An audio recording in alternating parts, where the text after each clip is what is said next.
Hey guys, welcome back to my channel. So over the past week or so, I've been doing an experiment of sorts where I decided that I would annotate one of my books. I had seen over BookTube people annotating their books, and I thought maybe that might be something that I would be interested in. In particular, the channels and videos that inspired me the most to do this is Chloe from Books with Chloe and Naya from Naya Reads and Smiles. I'll leave both their channels and the videos that they made that inspired me to do this video in the description below if you want to check those ones out. But those are the ones that inspired me the most to undergo this experiment and do this video, because I thought that it would be something interesting to do, so I decided that I would do it. So the book that I decided to annotate was Heart of Thorns by Brie Barton.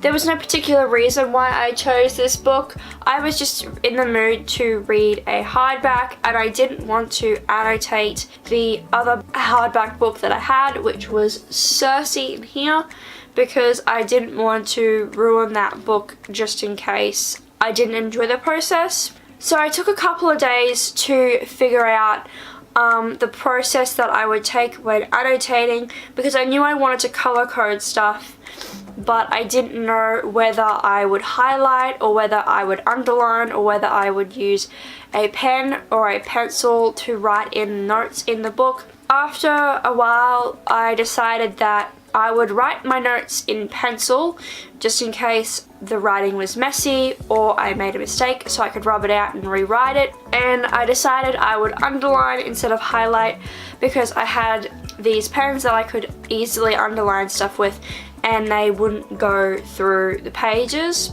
So I decided on that scheme. So I made myself a little pencil case with all my annotation stuff in here. So all the pens, and I had a pair of scissors in here because when I put the tabs in here, they were really long and I didn't want them that long, because when I put them in my bookshelf, when I put the book back into my bookshelf, the tabs would crinkle or they would bend, and I didn't want that to happen. So I cut them at a nice length where it was sort of meeting the edge of the book cover, so it wouldn't, once it hit there, it wouldn't bend so much. So I had a pair of scissors in here. I got my ruler and my pencil, my eraser, and just a lot of pens, as you can see. So after I had started annotating, I bought myself more equipment. So I bought myself another pack of those pens that I had bought. I also went out and got myself more sticky tabs so I can continue doing this process. So the tabs that I started out with were these tabs that I just had around the house because I had these from school. So I decided that I would just use these because they were the ones that I had on hand. So inside it has the tabs here, right here, and then underneath it has a little white sort of tab in here.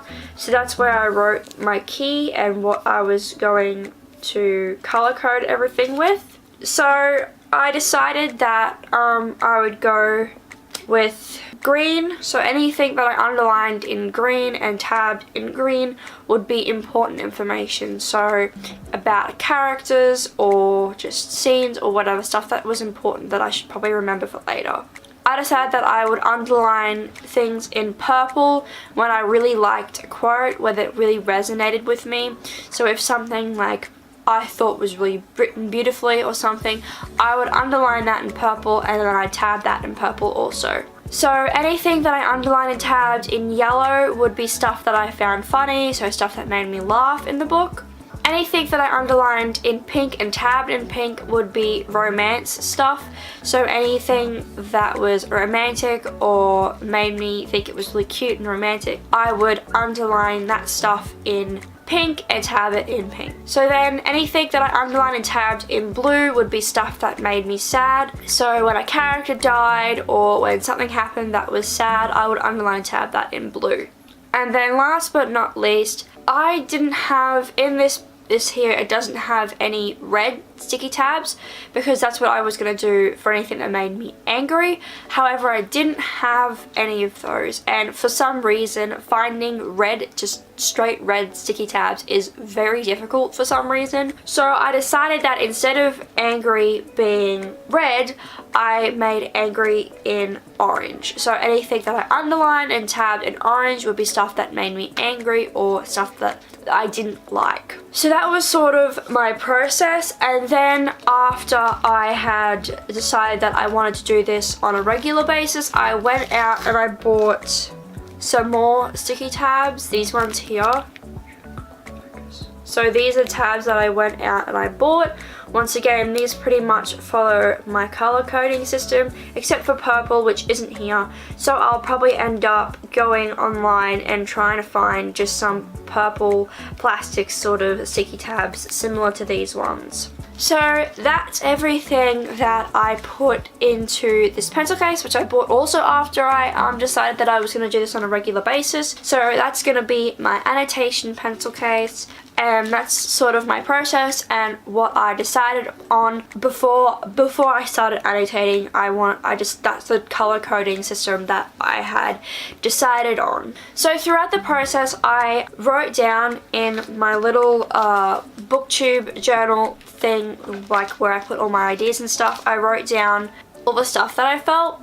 So I wrote stuff beforehand, and then I wrote stuff after I had done the first underline and tab, and then the first 30 pages, and then after that I just did that every 100 pages until after I had finished the book, and that's when I did the last sort of entry, I guess. Starting off, the first thing I tabbed in here was the first line in here. I really liked this first little bit in the prologue. It said, "Once upon a time in a castle carved of stone, a girl plotted murder."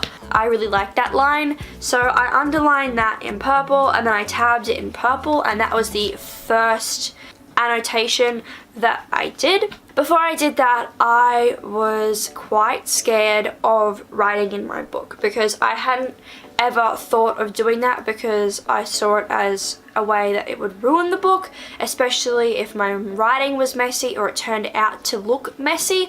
I was really worried that it was going to look bad and ruin the book.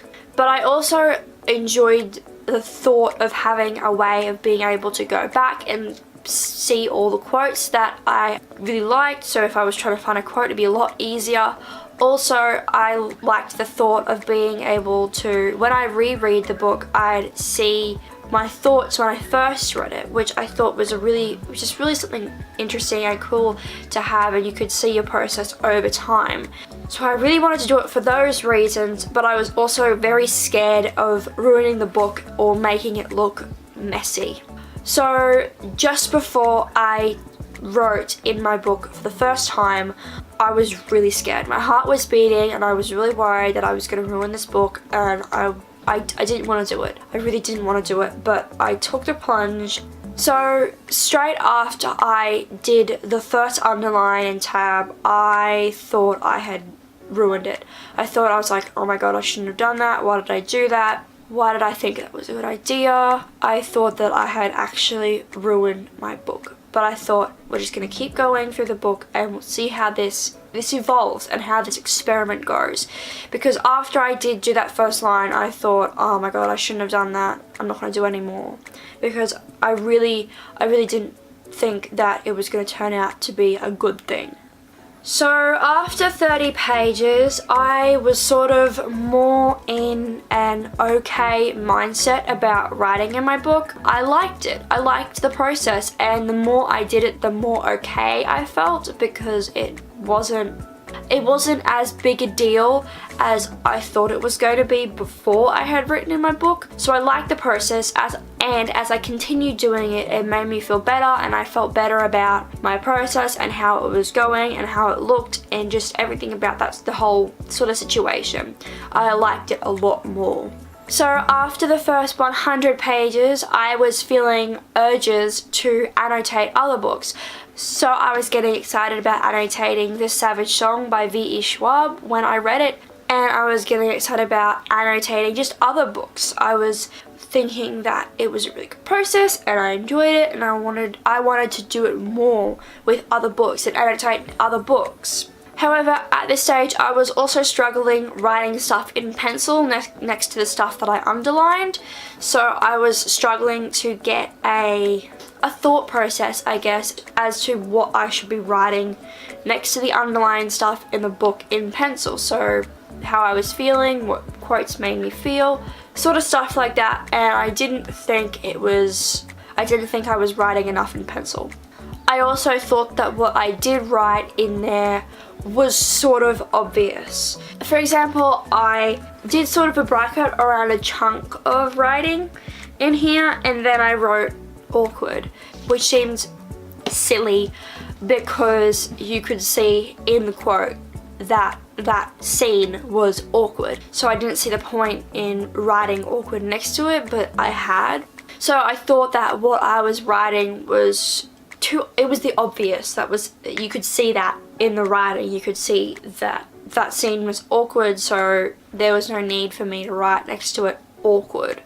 So by 200 pages in, I had sort of settled into a mind frame of knowing what I should be tabbing and underlining and what didn't need to be tabbed and underlined.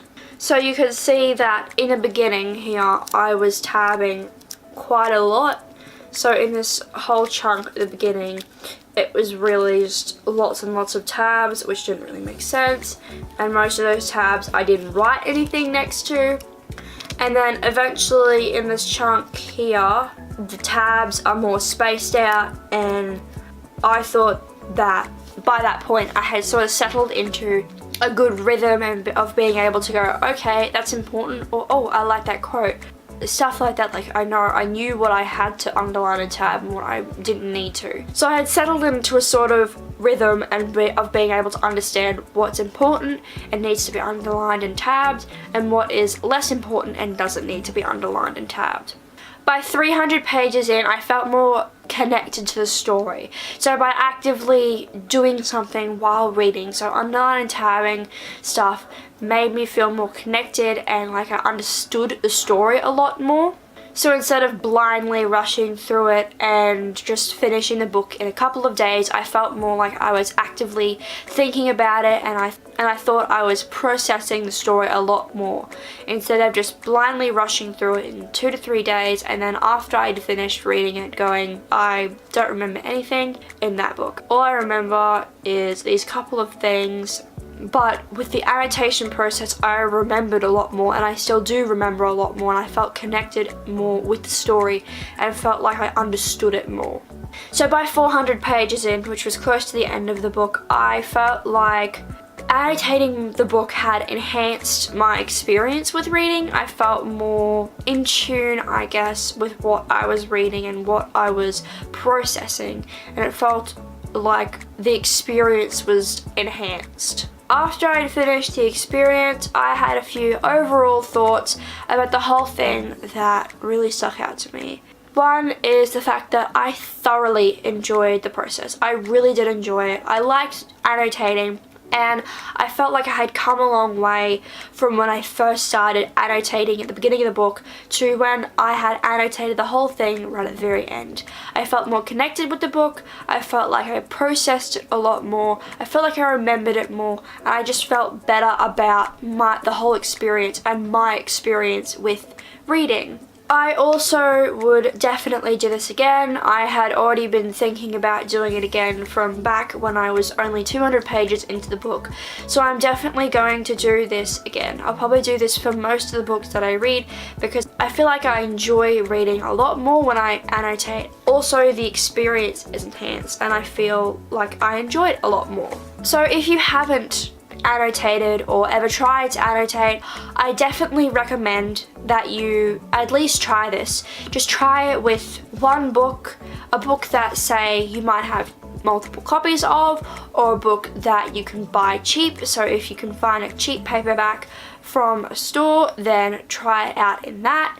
I cannot recommend it enough. It's so good, especially if you find yourself at the end of the book not being able to remember a lot of stuff from what was actually in that book, so you can't really remember the plot line, or you can't remember stuff, or characters, or people, or whatever. Stuff, if you can't remember stuff like that, I highly recommend that you try annotating. So I would definitely recommend this to anyone, especially in those circumstances, or if you're just looking for something different in your reading, like, sort of schedule, I guess. This process is so good and I enjoyed it so much, so I would definitely recommend it to most people. So that was my little experiment with annotating one of my books. I will definitely be doing this again, and I definitely recommend it to anyone. It's a really good process and I really enjoyed it. So I hope you guys enjoyed this video. If you did, please like, comment and subscribe.